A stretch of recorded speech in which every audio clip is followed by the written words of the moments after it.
The following podcast topics are not for minor age listeners. Please take the time to skip to another podcast if your children are present. If you are an adult faint at heart or a victim, please be advised that discussions in this episode contain topics about SA and other conversations that may be triggering. Thank you.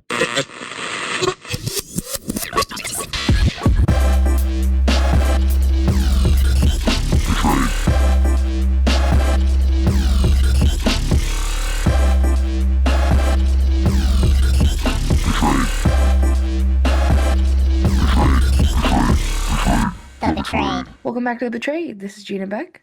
This is Drew Williams. Thank you for listening, liking, commenting, and subscribing. We appreciate y'all, especially the reviews on Apple Podcasts. It really means a lot.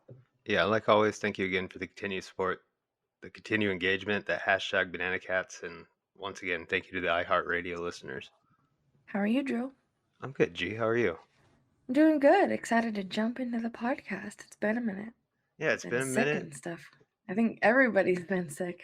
Yeah, it seems like it. Like everybody got it, and then their surrounding family got it. It's been an interesting cold season, I guess. We got a few topics to catch up on. I think one big update we'll have towards the end about our last story, but I wanted to start this out with a story that I feel like has kind of got buried because of all just the weird stuff that's going around everywhere right now. This was reported November 30th, and the title was California Family Murdered After Teenage Daughter Gets Catfished Online. Riverside, California. A Virginia sheriff's deputy posed as a 17-year-old boy online and asked a teenage girl in California for nude photos before he drove across the country and killed her mother and grandparents and set fire to the family home. Austin Lee Edwards, 28, died by suicide Friday during a shootout with San Bernardino Sheriff's deputies. The 15-year-old girl from Riverside, California was rescued and is in counseling for the trauma, family members and police said at a news conference Wednesday. At some point, Edwards asked the girl for sexual photos and she stopped communicating with him. But detectives don't know yet what happened or whether Edwards killed her family in retaliation. Authorities believe Edwards parked his vehicle in the neighbor's driveway, walked to the home, killed the family members before leaving with the girl on Friday. Edwards is a former Virginia state trooper and was a sheriff's deputy in Washington County, Virginia at the time of the killings. And this is one of those stories that have been every few days clicking back, trying to see if there's updates or anything. And there really hasn't been so far, but this is another one of those cases where we always say you never know who it's going to be, and it could be someone in a complete authoritative power situation like this. Yeah, I mean, and it's something that you'd least expect, right? Yeah. So random and just disgusting and disturbing. And just he really must have felt this to drive from Virginia to California. That's a long trip. That's a long time to think about what you're doing too. Yeah, plotting. Exactly. Ugh. Yeah. And oh my gosh. We will make sure to stay up on this as much as we can. I'm looking for information as soon as it comes out, but I'm guessing the severity of the crime and her age, we probably won't get a lot of updates for at least a couple months. Yeah. In my memories today, guess what was in my memories? What? On Facebook or whatever.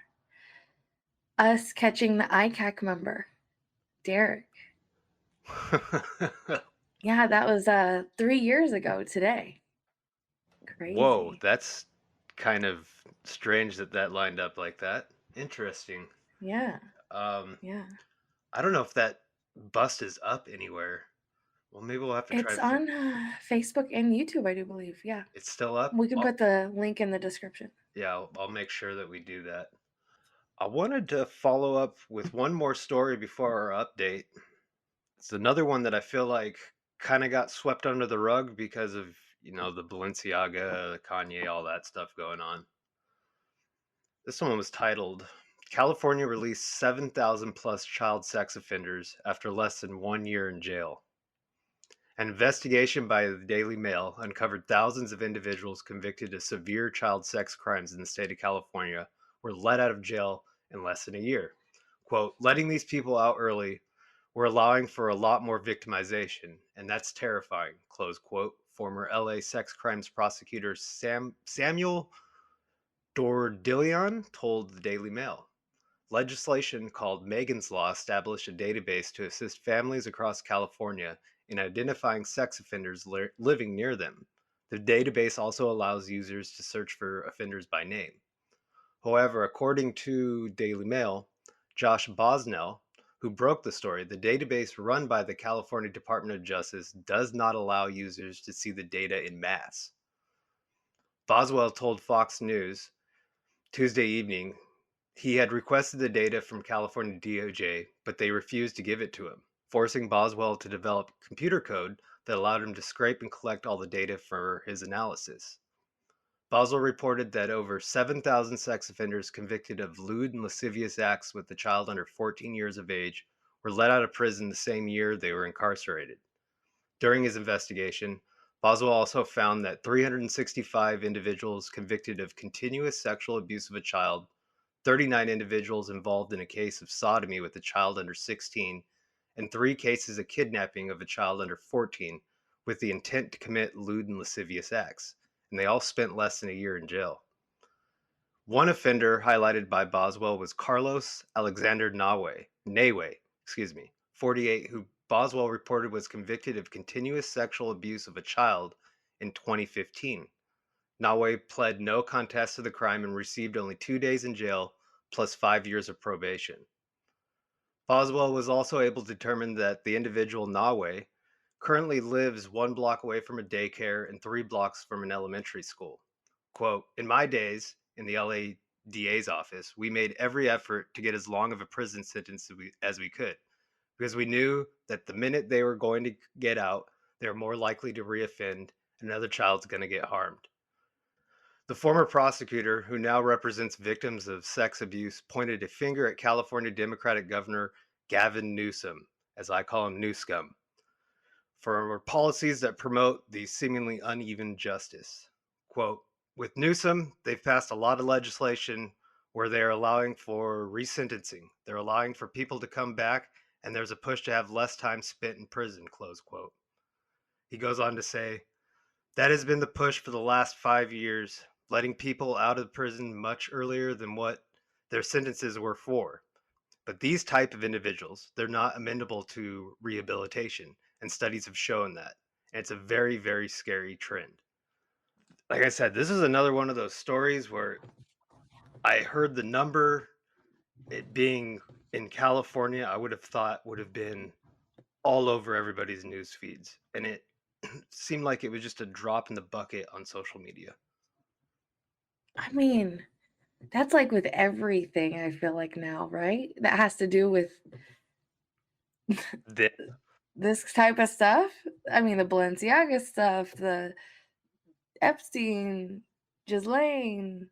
It's just all like people don't riot or I'm not promoting that, but they don't do anything like that for situations like this, and it's insane to me because the most important people are the people of our future, just the children, and this stuff is just insane to me. It blows my mind every time. It's like, oh, we can't hear anything worse, right? What else what's worse out there? And then boom, something else comes.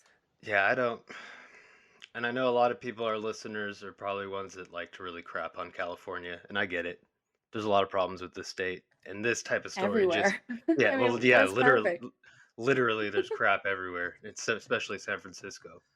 This is one of those things that just adds to the pile of why this state sucks and why this governor sucks. I just, like you said, it's like it's not even like shocking that much anymore. It's just more of a disappointment. Yeah, very disappointing. And it makes you question, what can we do? What could we do? Keep voicing our opinions, but it's just like at some point you got to do more than that, and it's I'm almost at a loss for words sometimes of like what to do because we've become a society just Exactly. like steeped in this weirdo behavior, and you got all these people that get so overly emotional in defending people that are complete monsters. Like I don't get, like, if you hear people talking out against pedophilia and groomers and the first thing you think of is anti-LGBTQ, you're the bigot. Because most of the people that we've caught are heterosexual. So this whole thing of like pretending that this is one side of the political aisle, pretending there's a boogeyman, it's like, you guys need to wake up. This is coming from all sides. It's coming from all types of states. Look at all the weirdo drag shows that have been going on in Texas and all these supposedly conservative states. It's everywhere. It's it's Back to that. what I brought up, Derek was ICAC member, Internet Crimes Against Children. His job was to sit in front of a computer, for those of you that don't know, and catch people that do this stuff. And came to meet a little boy and brought a condom and everything. Drove the car, had the license plate with like, it was just, we'll link in the description. You guys can see it all for yourself, but it's just mind blowing. It's all walks of life, you know? It- Labels don't matter. Yeah, it's crazy because he did show up in a government issued car with a government issued plate. Yeah, And yeah. my computer was hacked shortly after, and the only things that were removed were the screenshots of chat logs. And it's one of the weird things that happened to us. A lot of weird stuff happened to us when we were They hunting, wanted to but meet with us. We met with them, asked us to take the video down. Like, what does that tell you? And now allegedly he's working in Snohomish County. Someone posted today, someone shared the video, which made me see that it was a memory. And she said that. And she wishes justice on that situation, as we all that's do. crazy. That's absolutely Yeah, nuts. yeah. We can look into that and confirm if we want, but yeah, I just saw that online today. Well, which brings me to what I wanted to talk about. There's like a little update with the Adventures with Purpose with Jared. I guess. Did you hear about this? They had a court date and it got bombarded with these live streamers. No, Did I you didn't hear hear about any this? of this yet. Okay, okay. Well, news for you too then. The true crime community, right? They're all on top of this and they're all talking about this as they should be. And I don't know if people consider us true crime. I don't know what they consider us, but we don't really interact with the community at all. We're not in those live chats. We don't really watch those lives.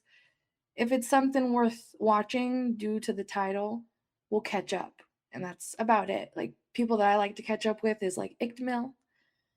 He's really spot on with his information, and he even calls out people with misinformation, and I really like to catch up with his content. So I guess they had the court, right, online in like a Zoom call, and people could join. But the number one rule is not to like record it and publicize it, right? It could hurt the case or whatever the reasons are. So all these live streamers, from small, medium, even larger ones, they're in here and they're live streaming. Some of them are just listening and not displaying what's going on. I think some of them displayed what was going on, and some of them was listening to it but not displaying it, and some was just listening, like not just listening with like headphones and just like giving their feedback on the situation and not showing anything at all. So some of them like two, I do believe, accidentally unmuted their mic, and you can hear them in the courtroom talking to their chat and giving their feedback. And like, so the judge ordered an immediate stop to all the appearances, including against Jared, of course. But she'd shut down the court for the rest of the day because of this. And the victim, who wishes to remain anonymous, She said that she's concerned if people continue to stream the case or viewers click on the links, it will adversely impact her case and other cases even that the judge talks about in that Zoom call. Like if some streamers stay longer and then show those ones, that's what they were worried about. It was unfortunate that people could not conduct themselves in a proper manner during the court proceedings, she said. It was not just the case against Jared there. There were so many other people there waiting for their own justice. The case was pushed back to a later date. So right now it's unclear if live streaming will impact the cases. The victim said she's waiting to hear from the prosecutor. I'm not shocked at all. I mean, I can't believe they don't have more protocol and set for doing court proceedings through Zoom, especially with a case that has to do with somebody who is a content creator for YouTube. I just seems like it would have been expected, but at the same time, Yeah. what the hell's wrong with people? like Some people were saying that their excuse was like, oh, there's a law and crime channel that shows these things. And there is, but those are approved to be able to be displayed to the public. Yep. If this isn't approved, and I guess it was well known that you weren't supposed to live stream this, then don't do it. You know, we all want to know the answers, and I'm pretty sure we can patiently listen to things ourselves without live streaming and then live stream right after and give your feedback on what you just heard. That's like going to court, right? And the court only allows a certain, I think during the Ghislaine trial, they did this. Only a certain amount of people were allowed in there, right? No cameras, nothing like that, right? Yeah, no cameras. They didn't allow anything. There was like Yeah. the only thing they allowed was the painter, the one that always does the court paintings and stuff like that. But couldn't people sit in like an audience though, when there was only like a certain amount that was allowed, or no? I'm not sure on her case. I actually never dug into that. That's such a weird case that maybe they did early on, but I would assume later on that people were pretty barred from that courtroom just because of how serious everything was. Right. So anyone in there, they have that information, and whether they want to talk about it or not is up to them. That's just like the same thing. They don't, if they don't want it publicized, don't publicize it. It'll only help speed up the case too. Like this slows it down now. Now we all are waiting even longer. Yep. But like I said, I still can't believe the courts have nothing Yeah. to stop this. Like, I don't know how they didn't think that sending a URL link to a Zoom meeting isn't going to turn into some type of chaos. I mean, I get it. They've done thousands of them since the pandemic started, but I would have expected this, honestly. Yeah. And if you guys want to know more information about what I'm talking about or any other stuff that has to do with this, a great source is ICTML. We can link his channel in the description. We've brought him up before as a good source. But he's a great source for this type of stuff. So I'm sure if you're listening to this, you've probably heard his stuff too. If not, go check him out. Very just good information, unlike some other people. Like the guy who did the whole misinformation video. I don't even want to get into that, but I'm sure whoever knows by me just saying that. That was crazy. You don't put information out there, especially if you have over 100,000 subscribers. You have quite an audience that you're showing misinformation to. That is not good. Everything we say is fact checked, and we put links in the description. So if you ever question anything we say, ask us about it if you want, or check the description because it'll lead you to what we're talking about. Absolutely. I think that's it. Thank you guys for listening, liking, commenting, and subscribing. Until next time, Banana Cats. Banana Cats. Much love. Peace.